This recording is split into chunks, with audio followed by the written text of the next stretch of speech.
السلام عليكم ورحمة الله تعالى وبركاته. أهلا وسهلا بكم إخواني أخواتي مرة أخرى في قناة أم نسيبة. نتمنى إن شاء الله هذا الفيديو هذا يلقاكم بخير وعلى خير وفي تمام الصحة والعافية. ونبداو الفيديو ديالنا بالصلاة والسلام على رسول الله. اللهم صل وسلم وبارك على سيدنا محمد وعلى آله وأصحابه أجمعين. كيف كتشوفونا الأخوات، اليوم غادي نشارك معكم الفيديو ديالي من داخل الورشة أو المقر ديال العمل ديالي. غادي نشارك معكم هذا الفيديو هذا بناء على طلب بعض الاخوات او بعض المتتبعات اللي الى لاحظتوا الفيديوهات اللي بديت كنزل مؤخرا كنشارك معكم العمل ديالي او الخدمه ديالي كنشاركها معكم، ولقاو واحد الاقبال كبير. وبطبيعه الحال فاش جيت نقارن ما بين الفيديوهات السابقه وهاد الفيديوهات اللي بحال حطيت مؤخرا، كاين واحد التفاعل مع الفيديوهات اللي كيكونوا كيركزوا على الخياطه او على الخدمه اللي كنخدم. ولهذا قلت علاش لا خديجه حاولي انك تشاركي معاهم الخدمه ديالك ولا الطريقه باش كتخدمي، وفي نفس الوقت لبيتي الرغبه ديالهم، وفي نفس الوقت نحاولوا اننا نغير من المحتوى ديال القناه ديالي، لان منين شفت التفاعل كاين على بحال هاد الفيديوهات قلت لي ما لا نشارك معكم. وكذلك ما ننساوش بطبيعه الحال الطبخ او الوصفات اللي كنشارك معكم. الا حبيتوا شي حاجه وطلبتوها مني انا غادي نلبي ان شاء الله الرغبه. وانما دابا غادي نركز معكم على الخياطه وعلى الفصاله، وغادي نبدا اول فيديو وهو غادي نوريكم او لا غادي نشارك معكم الادوات اللي لازم يكون عند اي واحد بغى يبدا يخيط ويفصل. يعني اول حاجه غادي نشارك معكم الادوات ديال الفصاله، وبطبيعه الحال هادو غير المبتدئات اللي بحال بغاو يبداو ضروري من هادو خص يكون عندهم. وان شاء الله الا بقيتوا متبعين معايا الدروس بتسلسل او لا الفيديوهات اللي غنشارك معكم، لانني ما غاديش نعطي دروس كاستاذه، لان الاستاذ ماشي غير يجي يكون استاذ، ان استاذ راه عنده واحد القيمه اللي هي كبيره. استاذ راه عنده اي حاجه كيحطها والا بالقواعد ومنين جات هادي وعلاش هادي. يعني انا غادي نشارك معكم كخياطه، يعني داكشي ديال سنوات، الخلاصه ديال السنوات اللي تعلمتها غادي نحاول انني نطبق معكم في التطبيق. يعني غادي تتعلموا معايا بسرعه، لان اي مدرسه او اي تكوين اي جمعيه كيكونوا فيها شهور او سنوات، القليله راه كتكون عامين باش كتعلم، باش كتشد ديك شهاده انك تعلمتي. وانما صراحه البنات ما نكذبش عليكم ماشي الشهاده هي كل شيء. الشهاده وهي انك تكوني كتخدمي. يعني شديتي مثلا هذاك الدبلوم تيبقى حبر على ورق، ولكن اللي كيوريك الخدمه وهو البخاتيك. كدير البخاتيك وكتخدم مزيان. الخبره اليوم على غدا كنغلط اليوم وكنخسرتو هاد المره ومره اخرى ان شاء الله راه كتقادو. ومن الاخطاء ديما كنتعلموا. والواحد كيبغي الخياطه راه كتبغي واحد النفس طويل، يعني اللي ما عندوش الصبر راه صعيبه الخياطه ماشي هي سهله. احنا كنقولوا خياطه يعني ما كنعرفوش واحد العمق ديال هاد الحرفه هادي اولا هاد المهنه هادي، راه ما تعرفها غير اللي مجربها. صراحه هادشي اللي كاين كتبغي واحد الصبر كبير. وبلا ما نطول عليكم البنات غادي نشارك معكم الادوات ديال الفصاله. اول حاجه بعدا ملي كنفكروا في الخياطه كنفكروا في هاد الشريط. هاد الشريط هذا هو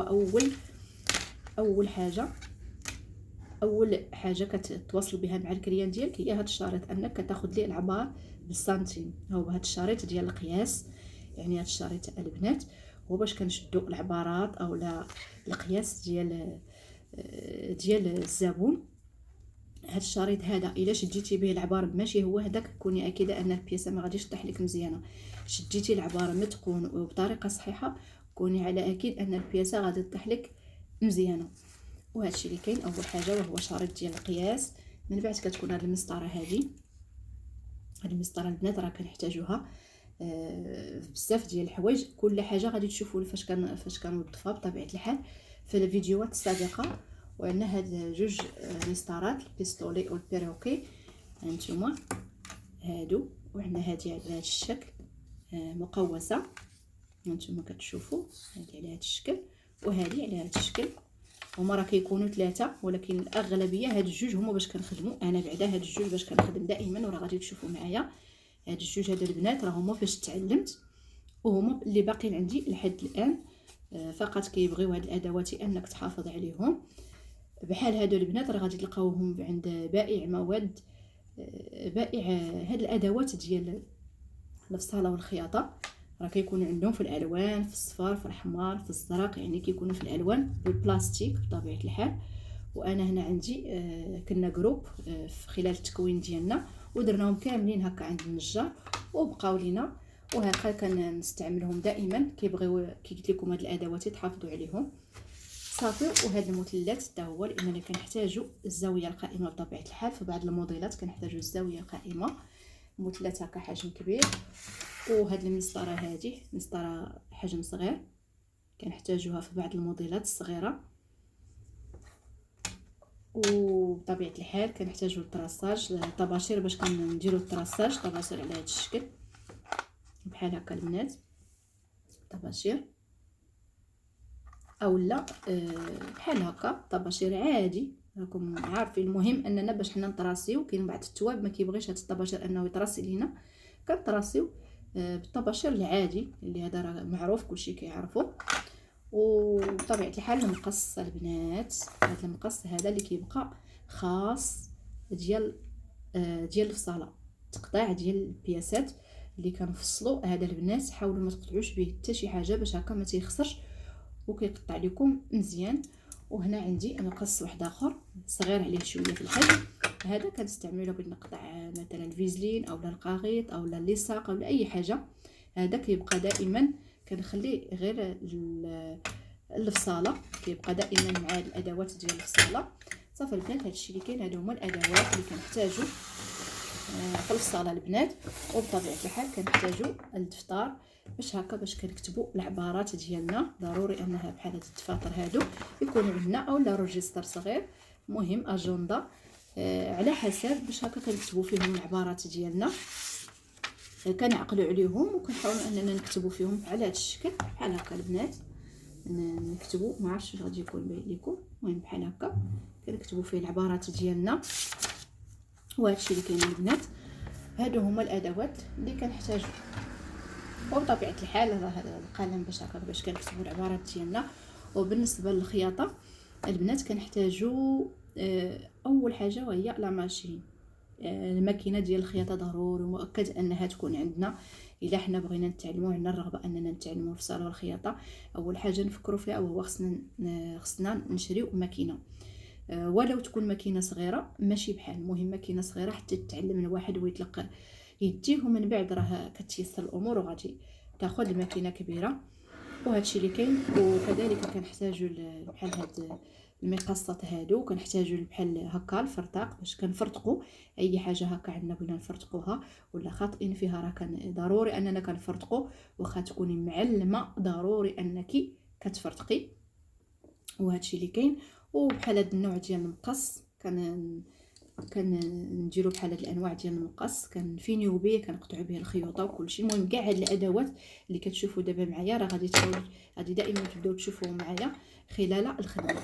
وكذلك بالنسبه للماكينه راه كنحتاجوا الكانيط والبوطاكانيط، راه كيجيو معها، انما ضروري كنحتاجوا هكا شي حاجه اخرى نحطوها سكور بعض المرات الا وقف لينا اونبال. المهم كيكونوا هاد المواد هادو ولا هاد الادوات ضروري انهم خاص يكونوا عندنا وخاص يكونوا متوفرين عندنا. وكذلك هاد الحلقه هذه بالنسبه ملي نبغيو نركبوا العقاد اولا نبغيو نديروا الفينيسيون، هاد الحلقه هذه ضروري انها تكون عندنا. وهكا لي باري ديال الماكينه، لي باري ديال الفينيسيون، هكا لي باري نمره صغيره هكا ديال الفينيسيون، ولي باري هكا ديال الماكينه ديال السورجي بالنسبه للتوفرات الماكينه تاع السورجي.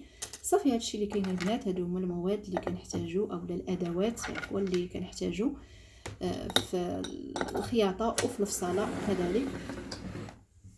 وصافي البنات. وايضا ما نساوش النفايات، ضروري ما نساوهمش، ضروري كيكونوا عندنا هاد النفايات هادو البنات كيكونوا عندنا في الفصاله وحنا كنفصلوا باش كيجيونا هكا باش كتجينا البياسه ديالنا مقاده. ضروري اننا كنديروا النفايات. وكذلك كنحتاجوها كذلك حتى في الخياطه، كنحاولوا اننا نشدوا بهم هكا الاطراف خاصه المبتدئات. ومن بعد راه كل حاجه كتجيكم سهله. فقط غير في اي حاجه ملي كنبداوها راه كتجينا شي شويه صعيبه، ولكن مع الاستمراريه ومع الدوام راه كتجينا سهله. صافي البنات، هاد هما الادوات اللي كنحتاجو في الفصاله وفي الخياطه. ونتمنى ان شاء الله هذا الفيديو يكون خفيف ظريف على قلوبكم، ونكون وصلت لكم واحد شويه ديال المعلومات اللي اي واحد ولا اي مبتدئه كتفكر انها تدخل لهذا المجال ديال الخياطه، وكتقول اشنو خصني ندير، اش اللي خص يكون عندي. هادو هما الادوات اختي اللي خص يكونوا عندك الا كتفكري انك تبداي في الصاله والخياطه. وان شاء الله غادي نبدا معكم خطوه بخطوه، وغادي نبدا معكم كيف قلت لكم ماشي كاستاذه انما كخياطه. يعني راه مشيتي عند شي خياط راه غادي تتعلم، ماشي غادي نقول لك دغيا، انما غادي تتعلمي بواحد السرعه شويه، ماشي بحال مدرسه.